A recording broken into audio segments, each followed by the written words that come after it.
اکتوبر کو جو میزائلوں سے اٹیک کیے گئے تھے، اس میں ان کا نواتین کا فوجی اڈہ تھا، دیگر اور اہم تنصیبات تھیں، اس کی انہوں نے تصاویر بعد میں شائع کی، جاری ہوئی ہوں میڈیا کو. تو اس لیے فی الحال کچھ بھی کہنا قبل از وقت ہوگا کہ نقصان کی نوعیت کیا ہے. لیکن یہ ضرور ہے کہ دیکھنا یہ پڑے گا کہ آیا یہ جواب در جواب کا سلسلہ جو ہے وہ مشرق وسطیٰ کا جو امن ہے اس کے ساتھ اس کا کیا اثر ہوگا.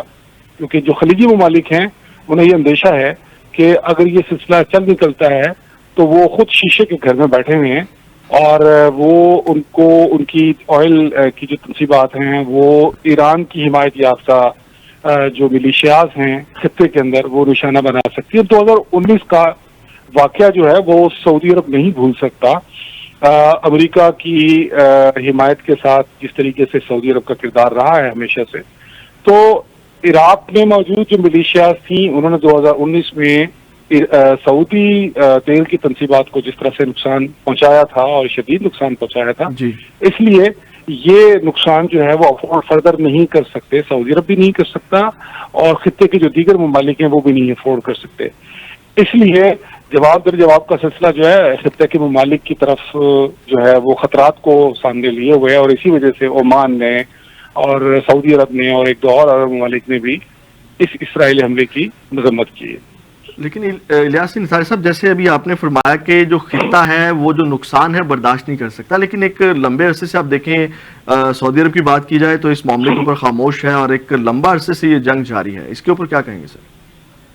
دیکھیے، یہ خاموشی صرف خاموشی نہیں کہنا چاہیے جی. اگر ہم اس کو امت مسلمہ کے تصور کے تحت اگر بات کریں تو یہ مجرمانہ غفلت ہی نہیں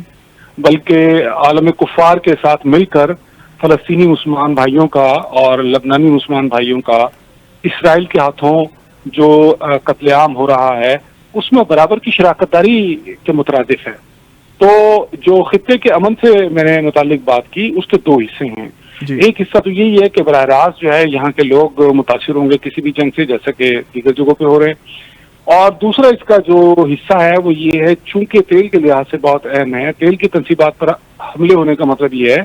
کہ دنیا کا تقریباً ہر ملک جو ہے تھوڑا یا زیادہ اس سے اس لیے متاثر ہوگا کہ تیل کی تنصیبات تباہ ہونے کا مطلب تیل کی فراہمی میں تعطل،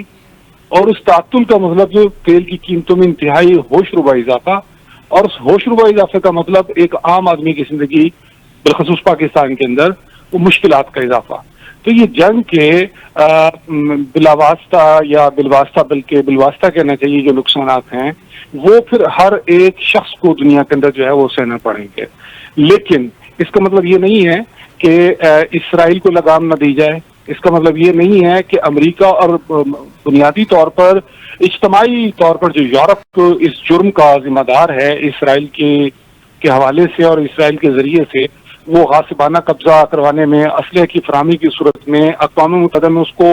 ڈپلومیٹکلی سپورٹ کرنے کی صورت میں، سیاسی طور پر ہر جگہ پر اسرائیل کو سپورٹ کرنے کی صورت میں، یہ جو جرائم کی ایک طویل فہرست ہے. حقوق انسانی کا دعویٰ کرنے والے مغربی ممالک کی منافقت جو اس وقت دنیا پہ آشکار ہوئی ہے. تو یہ سارے کے سارے جو مسائل ہیں اس کے لیے جو ہے وہ ڈیفینیٹلی اس کی کوئی نہ کوئی روک تھام کے لیے سبب ہونا، کوئی طریقہ ہونا چاہیے. بالکل ٹھیک ہے، لیکن یہ ہے کہ بدقسمتی سے یہ لڑائی جو ہے وہ خود مغرب کے بھی اپنے کوئی مفاد میں اتنی اچھی ثابت نہیں ہوگی. ٹھیک ہے، ان کے حوالے سے بھی فائدہ مند ثابت نہیں ہوگی. ماہر عالمی امور ڈاکٹر الیاس انصاری صاحب ہمارے ساتھ موجود تھے، بہت شکریہ آپ کا.